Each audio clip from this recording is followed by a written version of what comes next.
Good afternoon, ladies and gentlemen. Welcome back to Gamestah TV. It is finals time. That's right, we are out of the round robin stage and we're into a best of three grand final stage between HKAYCEE and Cosa Nostra, the two top teams from today's tournament, the Skynet Winter Tournament. So this is game one.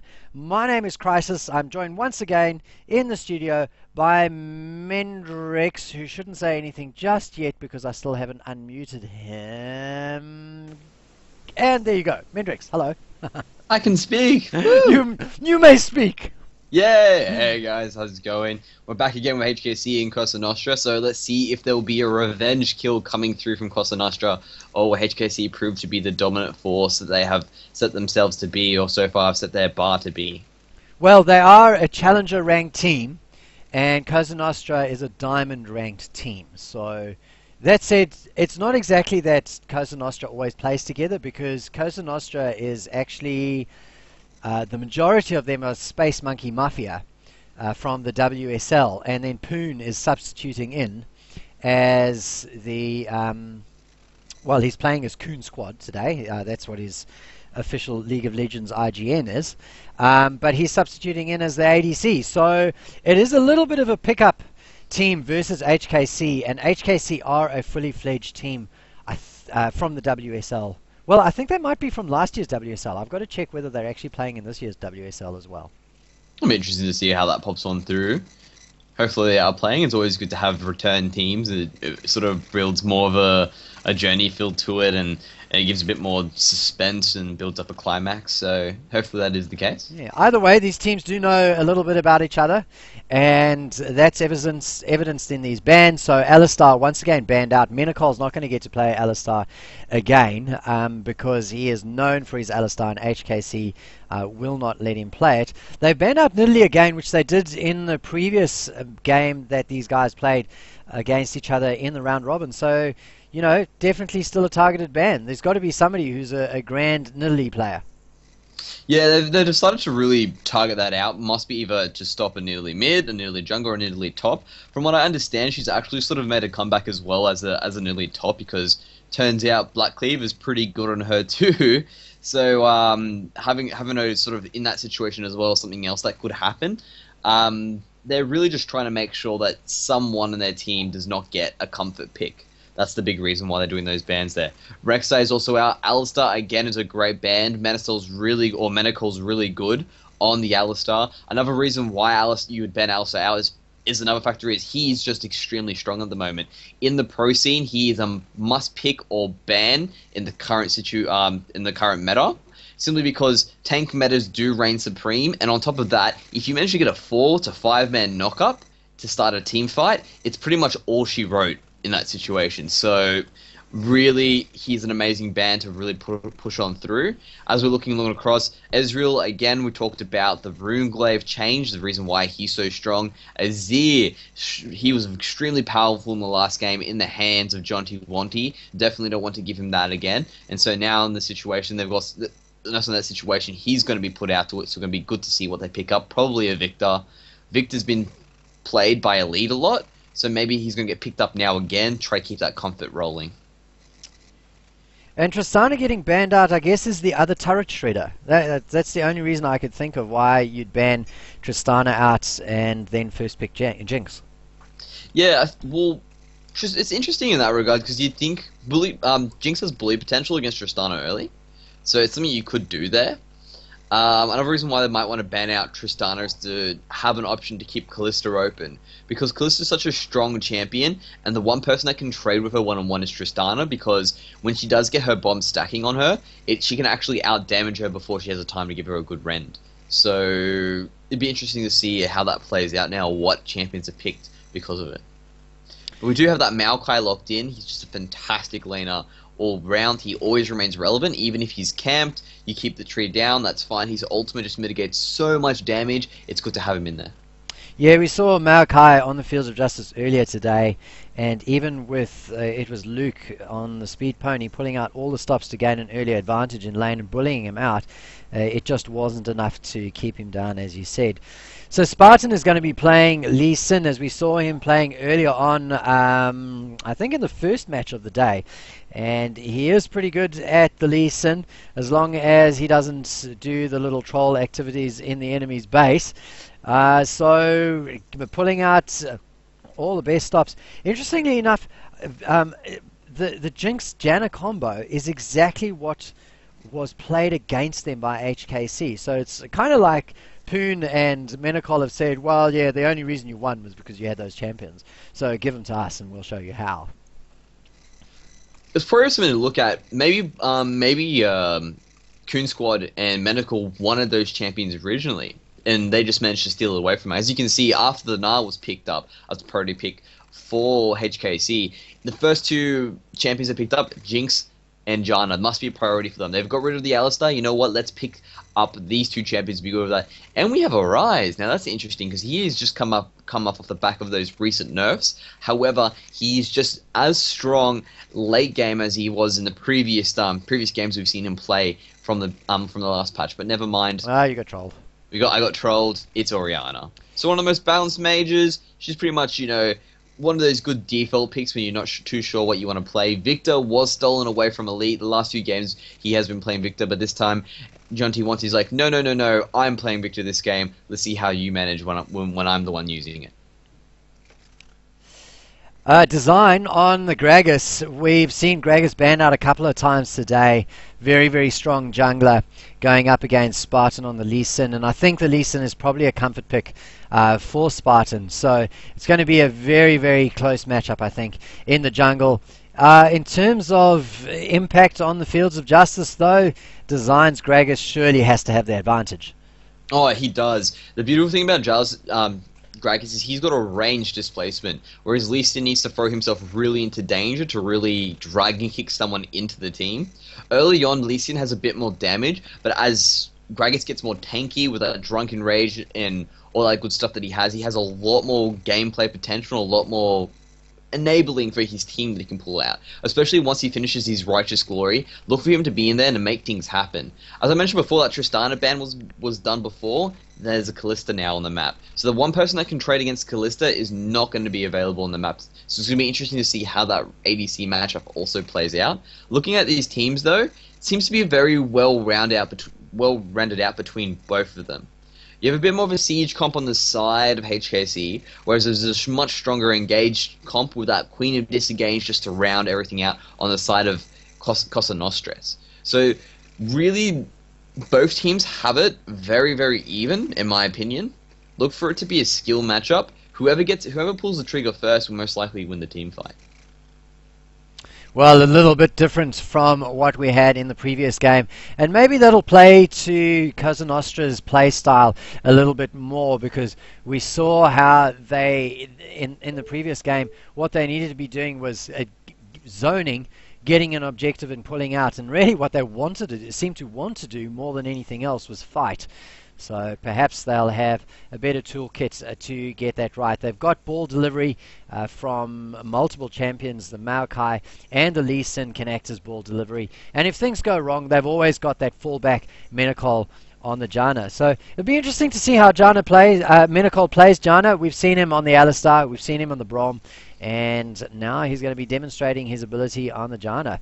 He's got to be he's a really top support, so it's going to be nice to see how deep his champion pool actually goes. Yeah, it's going to be interesting to see how his playstyle changes as well, because recently he's been playing those much more tanky, I'm going to get in your face champions. Yeah. Now he's got one of those ones that says like, well, no, now I'm going to sit back, push you away from my champion sort of situation when you try to get up in his face. And it's kind of hard sometimes to transition from playing those champions, from like changing your mindsets across, and it sort of falls on their back and ends up working to a detriment to whoever's swapping their roles or the way their roles work in that situation.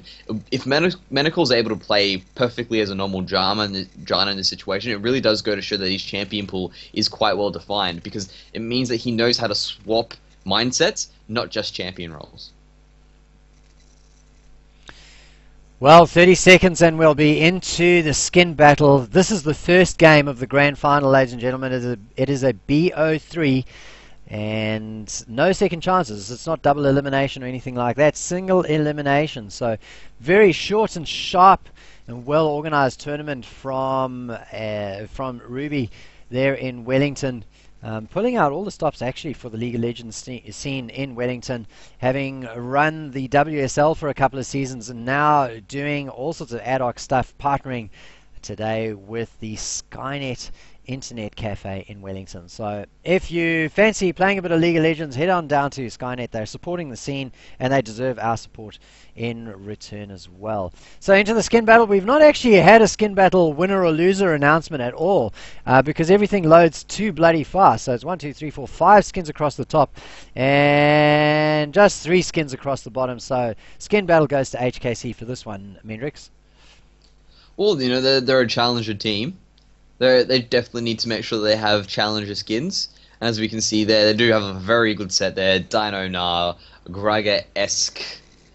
And I couldn't finish reading most of them. Let's see if I can pull them out there. That's the Victor. That's Battlecast Victor, Blood Moon Callista, and Blood Moon Thresh. And pause. Straight into the pause. The game has been paused. Not really sure why. So last time Ruby let me know through Facebook what the problem was. So let's just see if there's any messages coming through there. Nope. So it is a mystery. Who knows? Who knows? I did get probably a message just a earlier. disconnect. Maybe a thing popped on side. Who knows? It might be chat again. I had a message from Poon earlier on in between games where he said that they were actually having to download TeamSpeak. There you go. It's like you said, yeah, it's probably just chat issues yeah. again. Someone's TeamSpeak must be not working, and it's really important to have that. You need to be there communicating with everyone to make sure everyone's got the right information at the right time. Otherwise, an engage can go wrong or someone can get caught out. I think this is the first tournament that Skynet has run, so you know there's going to be little teething problems here and there with their configuration. Earlier on, we got told that players were getting moved around because they could actually ghost each other's screens, and as we have known from season 1 of the LCS back in the day, that if players can see another screen, they will look at it. You can't expect them not to. You can't help it sometimes. You're just sitting there like because if you're sitting there just going, and you're there trying to play, and you're like, okay, where's their jungler? Where's their jungler? And then in the corner of your eye, you can see their jungler's screen and exactly where they are, and your head wants to know where they are. Instinctively, you will turn and look. It's not one of those things where you can go like, I'm going to be the honorable opponent. When you're in that mindset of, I need to know where they are, you'll turn and look, and that's just kind of how it goes. That's your instinct, because it's sort of one of those things that pops in. You want to stay alive, and so straight away you go, well, if I can see it there, I'll take that opportunity. And even if you don't mean to do so, boom, next thing you know, you're going to look and ghost, and unfortunately, you've seen at that point, and you've cheated, and you can't help it. Sort of when you're playing rugby or if you're playing one of those big intense sports, the reason those fights, but you think, these professional players, why fights are bringing out? Well, I just copped a bunch of shoulder charges from this guy. I think eventually I'm going to want to throw a punch back. Alright, we're into the game, and both of the teams pretty much doing what they did before, just HKAYCEE being a little bit more cautious and not heading out into the river so much, just getting a ward down, getting some vision, and then keeping well clear of being caught out. Yeah, they've got that nice little line of scrimmage set up as well there. They do have the numbers advantage because Oriana hasn't made her way into the team fight yet. She sort of sit back there, a little bit delayed coming out there. Also, Maokai seems to be hanging around that race area. So probably in the next, let me think, it takes, 35 seconds for his thing. So probably at 121, he's going to start throwing saplings down on those wraiths. And once that happens, he's going to start building that up so he can actually get an early level 2. There you go, there's the first sapling going down there. And from that point, he'll be able to get an early level 2, teleport to lane, and hopefully take advantage in that. Because Gnar does have the advantage early. He does have that ranged poke, which he can just use as an auto attack, whereas Maokai needs to really spam his abilities to get that rolling. But yeah, just pretty standard across the map. Everyone's just going to chill out, move themselves towards their Lane swap. It's not standard. Oh, there is lane swap. Oh my, I didn't even notice that. That means that Maokai is going to be jungling a lot more than what you're going to have there. So the reason they've done this is Maokai is like I said, he's going to get bullied out by Nah.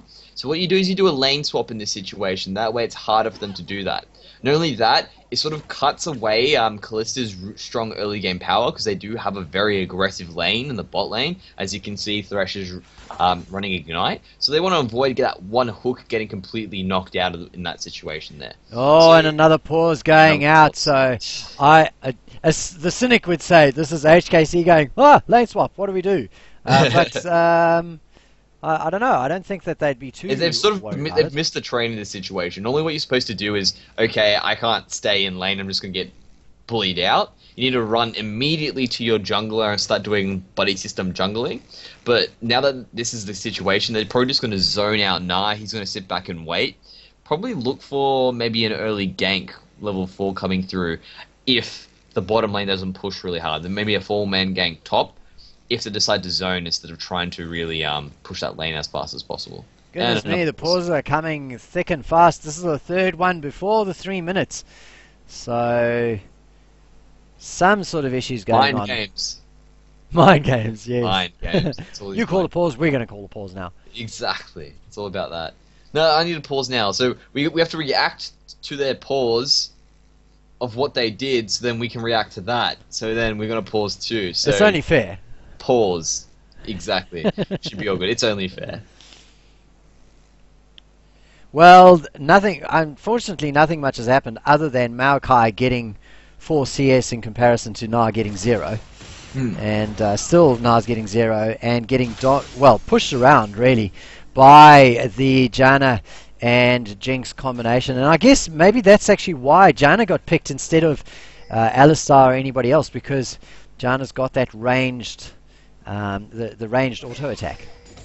That's probably what their plan was as well. They probably figured, look, we can't beat this team outright. Last time we tried to do that, even though we got ahead, we need to really get a lead ahead and push it hard and really take advantage of that. Let's do a lane swap. Let's throw them off guard. This will put a couple of their laners behind because they won't know what to do in that situation, and because we have the advantage, that should be enough to really make sure that we're ahead for the rest of the game. Not to mention, if we keep throwing pauses in, that's really going to throw them off as well. Not just the players, but the casters as well. I mean, every tournament has to have one of those games where you do the equivalent of the cricket commentator talking about the birds on the field.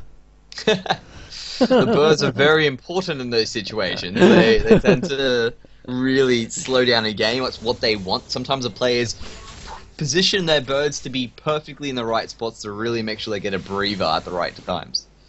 Menacol heading on out of the lane just for a moment there to get down a ward at the blue buff of the HKC team. So they'll know when the blue buff gets taken.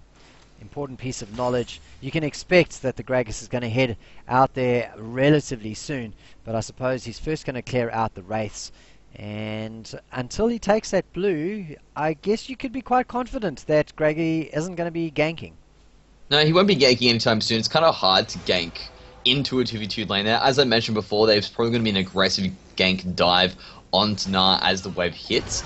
You got Lee Sin making his way down there now, but he decided, you know what, you guys are pushing him off just fine in any situation anyway, so don't worry about it.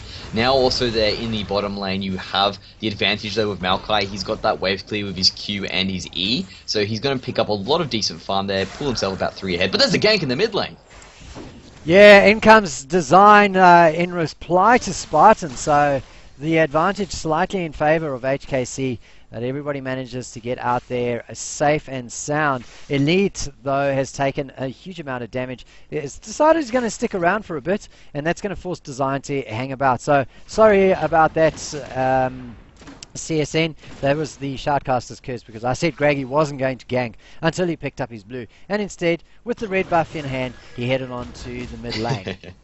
See if you could make something happen there in that situation. I think it was more of a reaction to what was happening there. There was a really nice gravity field that was placed down by Victor to make sure that he wouldn't die. He managed to get 2 people there. And then when he came on through sort of just to make that counter gang happen, ended up getting a better trade for Victor and against Oriana as well. And HKAYCEE, he's in trouble there. He's taken a lot of damage. And that tower's been also shredded down a fair bit as well. Yeah, they're pushing really hard. It looks like action is building up in the mid lane once again. Both junglers have their spidey senses tingling a little bit, heading to the mid lane.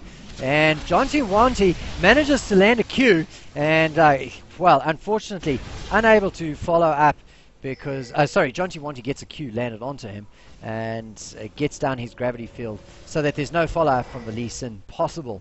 So he'll get out, gets pushed out of lane, in contrast to Elite, who's stuck around. Design does a drive-by as the top turret gets taken down with some hard pushing from the Jinx Janna combo.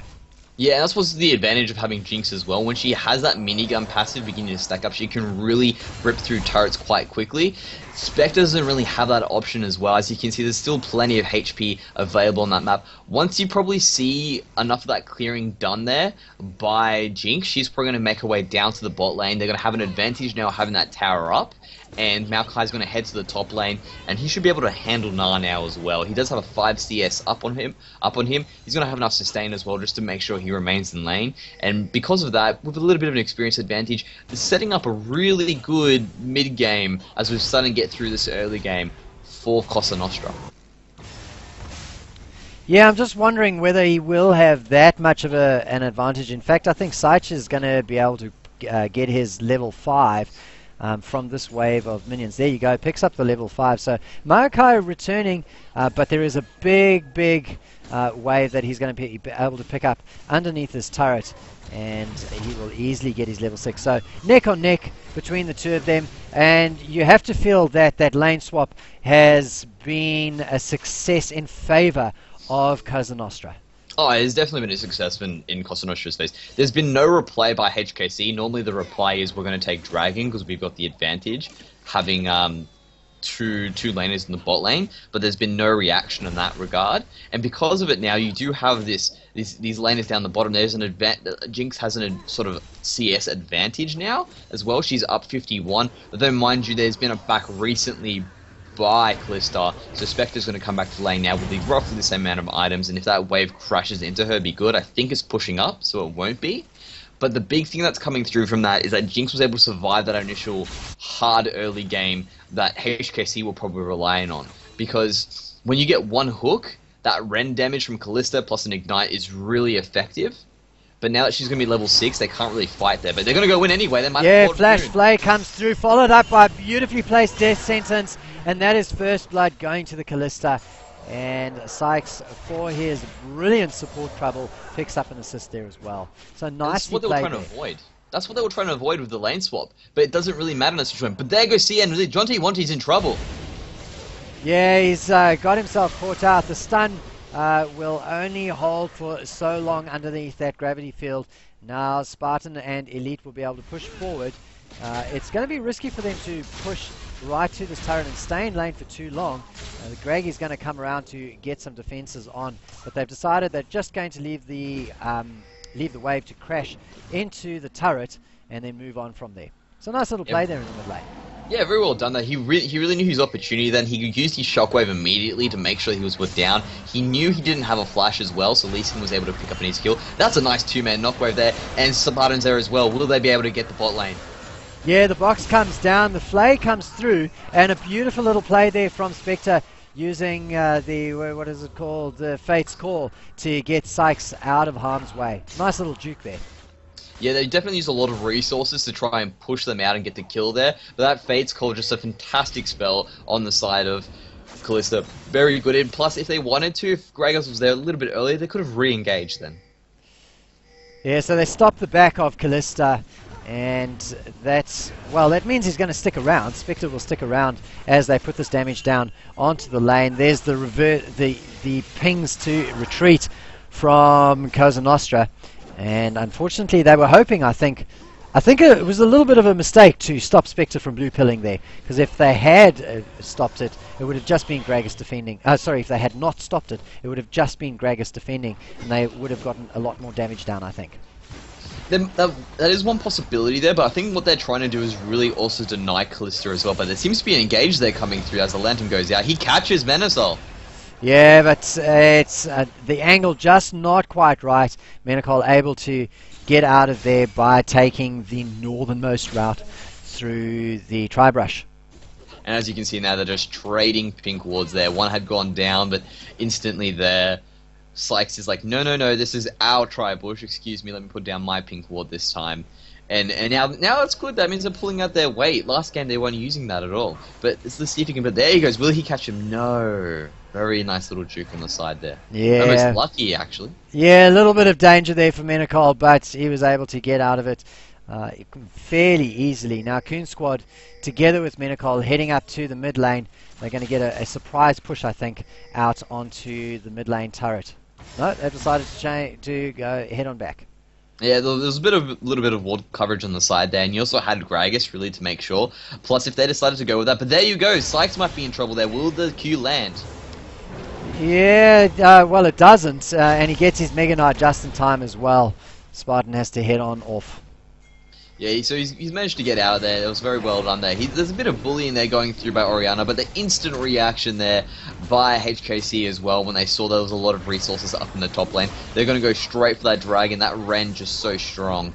And there's a TP. Yeah, TP coming down from the top lane. It's all on. The dragon very easily goes to the blue team from the Ren there, but the fight is on now as Posmil traps Spectre. They want to take him down, and in fact they probably will too. There you go, Spectre down to Posmil. So in fact it was 2 in exchange for the dragon. It might be a third. A flash forced out of Jonty Wanty. He gets out of danger as a result through the forest there. But a good aggressive play there in response to the dragon going down to HKAYCEE.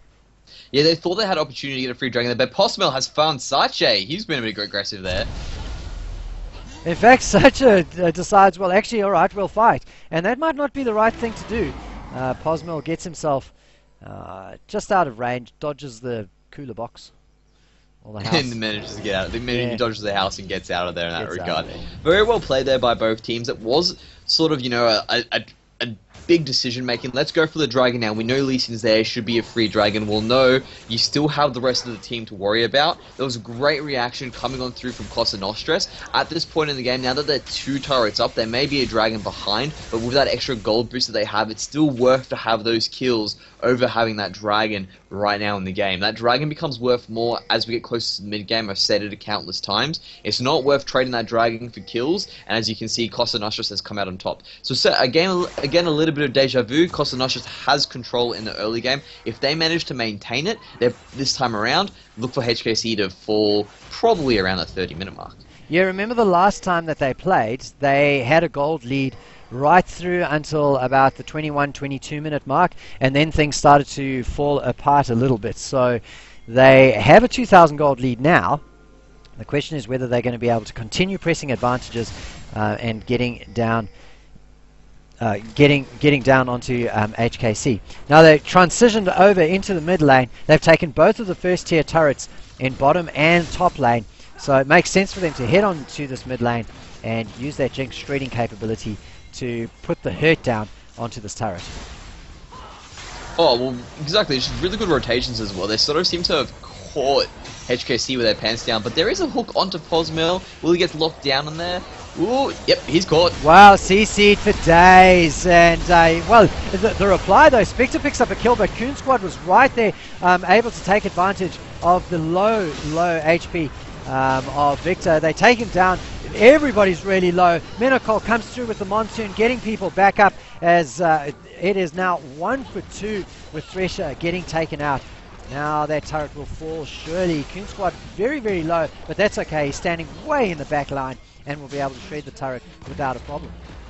Yeah, they thought they had managed to catch the tree out in that situation. It was a fantastic explosive cask by design there to really push him in there. But then what they didn't realize is they had created the perfect ball delivery system for Elite. That was a massive shockwave that came on through. Jonty Wanty got deleted, and then from that situation, after a little bit of trading back and forth, Coon Squad did a fantastic flash and managed to pick up another kill there, managing to really solidify their lead that they've got now. They've sort of moved themselves towards that 2.5k mark as well, but at this point, 3 towers down, the entire outer area finished in that regard. It is good to see how that's happening for them now. You know, Poon was asking me earlier today about whether, who the MVPs were that we were picking from each game. And I said, look, we haven't been picking MVPs. Now, after that fight, if I were to pick an MVP, I'd got to say it's got to be the Gragas Barrel. It's going to be the Gragas Barrel. Great reaction from Elite, though. That was just super, super quick. Put the ball and pop his ulti. Yeah, he just managed to pick up, I believe it was a 4-man shockwave, which, even if it's under tower, is still an amazing amount of damage, amazing amount of CC in a short amount of time. And like I said, Jonty Wanting was just deleted. That death sentence just missing on the side there. Janna gets away again. Almost like she's got a bit of a luck there. Maybe she's got a leprchaun hiding underneath. It's that 3%. That 3% move speed. That 3% move speed. There you go. She's got, well, she makes rainbows all the time. She's probably got heaps of pots of golds. So she's got all that luck she needs. Wow, the Wraith is spotting all 3 players from Cosa Nostra as they head in to do some deep warding, or jungle warding. Not really very deep at this stage. Lots of requests for help going down from Cosa Nostra in the river over there. Posmill's looking to create something. He had his Righteous Glory proccing. But unfortunately not able to turn that into an initiation. So back to, I guess, hanging about in the river area.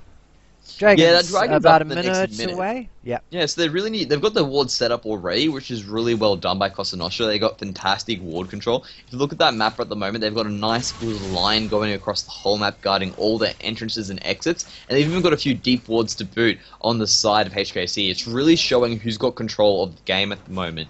And as long as they keep control of that, getting the dragon now would be great for them. Having that goal lead, really giving them that first initial buff that they do, and plus it keeps control of the game. Well, the blue team know that this is what's next coming up. So they're going to try and set themselves up to at least defend or harass when the dragon does spawn. 20 seconds away it is. And Cosa Nostra focusing on denying any sort of vision that does get set up. Sykes looking for initiation. He's caught Spartan, and in comes the follow-up from Design as they catch onto Spartan. But Posmill doing great harassment in the back line. Sykes comes through though, has the Mega Knight. He's caught Elite out, who's forced to flash away. At the moment it's just Posmill that's gone down. Lots and lots of low HP. Coon Squad though coming from behind. He picks up one. He's got the chase on. He picks up a second one. He's so excited at the moment. He's going for a third. Just misses with the cork. And, well, that's no worries, because it was 1 in exchange for 4, and they are rushing down the mid lane now to consolidate the success of that fight and pick up another turret. Yeah, that's exactly, this is the trademark of good teams. We win a trade, we take an objective. That's what you need to look to do. Whatever time you win an objective, whenever time you win a fight or get a pick, what can we get from this? Can we get a dragon? Can we get a tower? In this case, they managed to pick up the inner middle tower, and they're also going to get a dragon as well for their travels, because they know that Gragas' old design has backed away, and Coon Squad is just shredding through that dragon at the moment.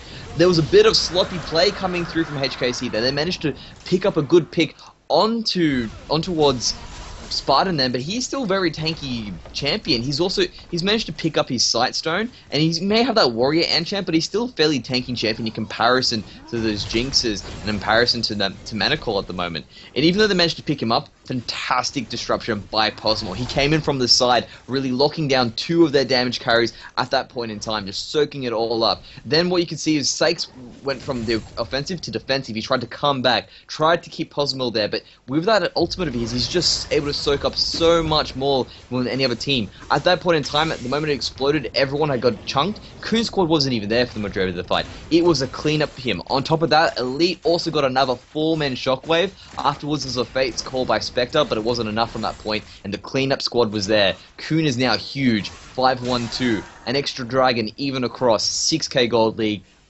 Cosa Nostra's in the driving seat.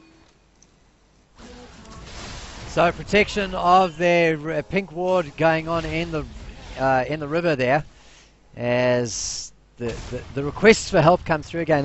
They seem to actually like using that to communicate, which is pretty good. Maybe that's because TeamSpeak's been a little bit unreliable for them. And now posturing around the Baron Pit area, they've taken Cosa Nostra have taken the Scuttle Crab, and they have the little speed boost over there. But there's no Baron just yet.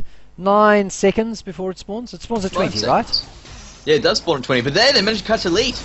Yeah, he's been caught by the death sentence. The Monsoon comes through to get them out of jail. And Coon Squad, beautiful positioning on the side over there, able to just keep the DPS down. But just as I say, beautiful positioning, he gets himself into a little bit of trouble. And it is 2-0 at this stage. Spartan trying to turn things around, but Meganar takes some killing. And in fact, well, Spartan lucky to get away. And Victor now getting the shutdown onto Coon Squad, who we were just talking up. Unfortunately, gives up all of that shutdown gold to the opponent. I guess I shouldn't have said beautiful positioning because he got caught out. Well, our situation, it was really Elite that had got caught out there. Elite was the one that really enabled HKC to get a favourable trade in that situation. Because of that, HKC jumped on him straight away, managed to eliminate him from the fight. No 4-man shockwaves for him to actually pull out in that situation. I think his ultimate was still on cooldown from before. It's still happening at the moment. From there, in that situation, it was kind of up to Coon Squad to really carry the situation. He was doing a fantastic job with his positioning, like he said before. But there's just not much you can do when you've got a Gragas barring down you, and you've got a Victor throwing all that damage out. At the end, it was the Ignite that finished him off. He managed to get a few good return kills there, but HKC finally getting a fight in their favour. But interestingly enough, you were talking about the mark of a good team, win a trade and taken an objective. They haven't taken any objectives as a result of winning that trade. In that situation, it's because Kuhn had done such a good job of really doing a lot of damage to them. There wasn't much they could take in that situation, bar risking some sort of counterplay by the time they did try to go for it. They couldn't go for Baron, they didn't have enough champions. They couldn't go for anything else. Oh, they managed to get a hook on Possible, but not the guy you want. Yeah, I think the death sentence there was really more speculative than trying to actually create anything or initiate anything. Spartan trying to get a Sonic Wave down to get something off, but well, we've got an engage in this in the jungle that's squished everybody up together. Coon Squad comes out of the gates, picking up one. Elite follows through himself. That was a perfect situation for them because the Oriana ball needed everybody to be tightly put together to get the shockwave down, and that is an engage that has been won convincingly by Cosa Nostra, and now they're heading up and they've said, well, this is what you do. You win a trade, you take a Baron. Yeah, they're really showing their dominance now in this game. This is what you guys need to look at. Do not back once you win a trade. Players out there, every time I play in Silver, it seems to happen all the time. You go and you take something for it, then you back. Take advantage of every situation that you've got. That was an amazing engage there by design. He really got a great cast off, really separating the team. But Posmil was on the ball straight away, went in there, making sure they were blocked and locked away in that. Has HKAYCEE been caught out here when he tried to stop the Baron? I think he has. Yeah, I think he has. He poked his head out, and he's going to go. He's going to go down. Not without a fight though. As Meganar gets proc. Design might be the next one, but the pings to get out of there go down from Cosa Nostra just as Sykes arrives, and his death sentence doesn't pick up anybody. So I think that Cosa Nostra is going to get out safe if they want to. Spartan turns around and says, look, you know what, if you want to fight, I will fight you. And that's enough to tell HKC to back right off. Yeah, when you get the backup of an Oriana coming on through, she's got her Luden's Echo, her Athenes, and those Spell Penetration books. Definitely a big boost to want to fight there, especially when Lee Sin wants to be that ball delivery system. But again, in that situation there, as we were mentioning, that big team fight, which allowed the Baron to come on through for Cosa Nostras, it was just perfect positioning there by Posmil as well to really make sure that he was in the front there. He was soaking up all the damage, but the big thing that happened is what you mentioned. They had bunched up, there was a big ultimate through from Elite, and then that was followed through by a nice Super Mega Death Rocket. Instantly 3 members deleted from the map on the side of HKC, opening up the map for them and really taking their advantages now. They're the ones with the Baron. This was what was happening last time. In the last game it was HKC who picked up the Baron, had the advantage, had what they needed to break the map. Now this time Coon Squad are in control of it. And there's a Dragon there as well. They're really consolidating their lead further. They should be uncontested. John T. Wanty wanted that blue. Yeah, and so he's not in any sort of position to assist his team. Easy as you please. A 2-1 Dragon advantage at this stage for Cosa Nostra. They have 4 turrets with 0 in reply from HKC. A completely different story to the previous game where HKC managed to turn things around in the mid game. Now the focus for Cosa Nostra moves down to the bottom lane. They've got Baron empowered minions. They're going to easily be able to take this down. Posmil in the back line has come through with the flank. He gets down onto Jonty Wanty, and well, here's the ball delivery system once again. Design has to flash away and get out of there. Coon Squad now picking up the Jinx janitorial duties, and takes down 2 for his trouble. Yeah, Possible's at that point. He's managed to finish now. He's got his Righteous Glory, and he's also finished his Frozen Heart as well. And really, the moment he catches one of them out, he can go win. He can tank a lot of damage. There he goes. The Righteous Glory has been popped. Yeah, so this is really about zoning away from the turret that they've taken down. That's 1 turret down and an inhib straight away. Look at that, triple 960 from the crit from Coon Squad as they back away now. And HKAYCEE Sykes looking to get a death sentence down, and then going, well, best case scenario for us was to get them out of our base so they don't do any more damage than they've already done. Yeah, but Cosa Nostra have picked up the all-important inhibitor that you want. You always want to be on the bottom side of the map. The reason why is because it gives you so much control over that Baron area when you have that pressure in place. Sure, the Baron has worn off. Sure, the Baron's up to the next 4 minutes. But the big thing is if there's a couple of super minions still running around on the map, that's a big issue they need to worry about, and that opens up the Baron for them the next time it comes through. It's one of those snowball effects is where all the pressure now on the map is barreling on through, and all these objectives are just going straight to their team, and you can't really stop them from getting them, because if you try to, next thing you know, the minions have won the game. But Elite has been caught once again. Like, they're not going to go on it. Yeah, in reply, he procs a Luden's Echo with the ball onto Sykes, and Sykes has to walk away. About 60% HP remaining. Yeah, these teams are just, like, just doing their bookkeeping at the moment, making sure their lanes have been pushed out much harder on the side of HKC, because they, like we mentioned before, the super minions are barreling on down. But now they're just putting control on the top side of the map, moving and shifting their wards across to there now. The reason why they wanted to do this is because they want to put the siege on top while that bottom lane super minions are going on through. Really just making sure that they're putting all their resources in the right places and forcing HKC thin. But that's a really good hook onto Sandspider. I think they've got him. Yeah, they caught him. He comes through with the flay, No but unfortunately no follow-up for the rest of HKC, and the way is clear for them to take down this turret. It is a 4 versus 5 at this stage, because Callista was walking on up from clearing things down at the bottom there. A wave of super minions pushing now at that bottom lane, so the siege is very properly on for Cosa Nostra as they gather around this top lane inhibitor turret and try and set things up to get the Jinx in range to lay down the hit on this turret. Yeah, there's a little bit of damage coming through from Posmal there by the Victor. He hasn't built up enough magic resistance yet, but they might have Coon's Oh, Coon's been he's been caught, but again, fortunately for him, no real follow-up possible, because the Graggy had just been chunked just before that. Gragas had to pull away, so it was a 4 versus 5. They decided not to engage. Mega Knife's been popped, so Cosa Nostra just backs away a little bit, and they wait for the opportunity to return. Yeah, it's just a really nice siege then, and it's kind of annoying in this guard because you see all these really good opportunities for HKC to try and get back in the game, but just no follow-up coming on through there. But they might have a lead there. There it goes, but ooh, here comes the fight. Yeah, Elite gets caught. Posmal is down. He tried to flash away into the Monsoon, wasn't able to do so. Saja is now chasing on Elite, who's become as isolated, and in fact it's very difficult to get away from a Nah who's constantly slowing you down, but he does so as Spartan arrives.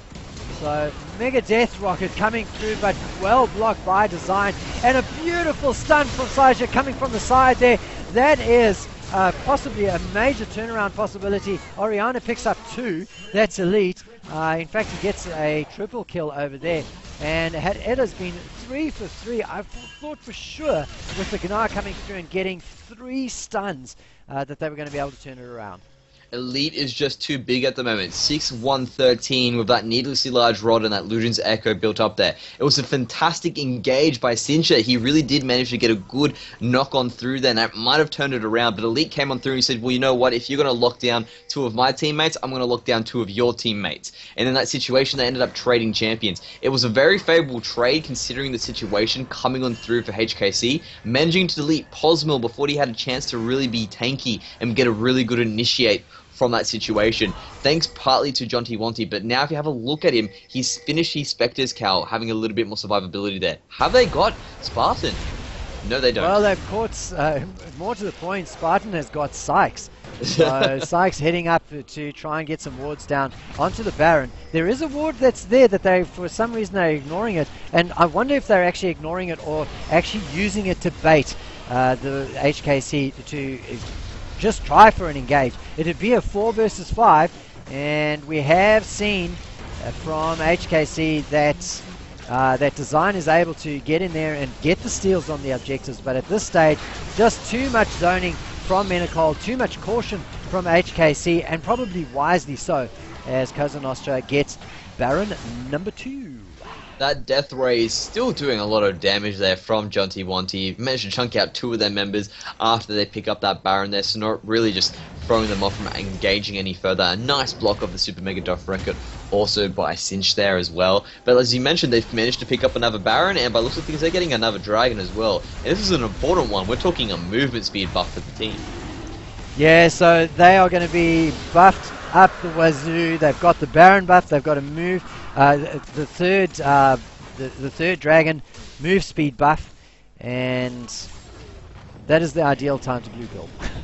That is the ideal time to blue pill. You want to blue pill on out, consolidate all the gold you've just picked up. And now the big thing as well is that inhibitor in the bot lane has respawned for HKC. A little bit of breathing room has been given to them now. There's not those supers there. But the big thing is like, well, you know what? We have Baron now, and we've got an open lane for us to push down on through to take it back again with all the power in the world, up to around that 14k gold lead at the moment. Taking a look at the items across the board, there's just so much more completed in the favor of Cosa Nostra at the moment versus HKC.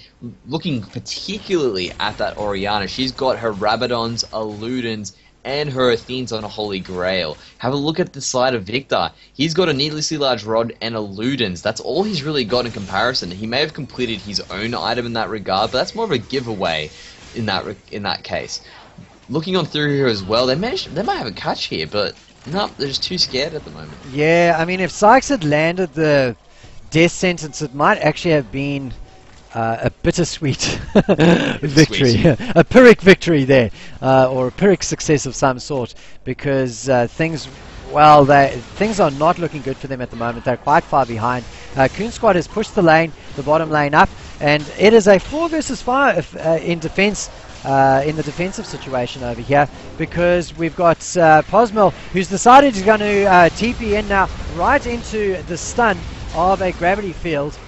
So he's held back now, but he is looking for somebody to twist an advance onto. Finally he catches Sykes, and Sykes goes down. Jonty Wanty gets caught. He's not going to die though. He pops his ulti as he gets away just in time. The Monsoon getting everybody back up to full HP, excepting Elite, who is doing a magnificent job of just zoning right now with the ball, while the rest of his team comes through, pushes onto this turret, pushes onto the second Nexus turret, and now they're going to take down the Nexus itself for game number 1, victory to Cosa Nostra. Yeah, very well played by both teams there, really getting that revenge kill as well on the side of Cosa Nostra. They played very well. What they did in that situation is they got a lead through a good lane swap and just continued to consolidate. From that situation there, it was just a matter of them getting nice good team fights, nice good pick-offs, and from there they got Coon Squad fed. He was really big that game. Elite did an amazing shockwaves as well throughout the game. Posmo was just perfect with his positioning, making sure they really couldn't get onto his back line and just let them really shred on through as well. One of the big things that happened to cause that real ending team fight there was the fact that Sanchez had gone a bit too deep, and had himself caught out there. Because the moment he jumped over that wall, boom, instant teleport from Posmo coming on through after he did his bookkeeping up in the top lane. And from there, they were able to pick up easy kills onto Gragas and onto Gnar. And from there, that just pushed on through to victory, just going straight for the jugular. Very well played there by Cosa Nostra. A very controlled game, very clean. Well, ladies and gentlemen, we will be heading into game number 2 of this best of 3 series in just a moment. So stay tuned as we head into the lobby for that.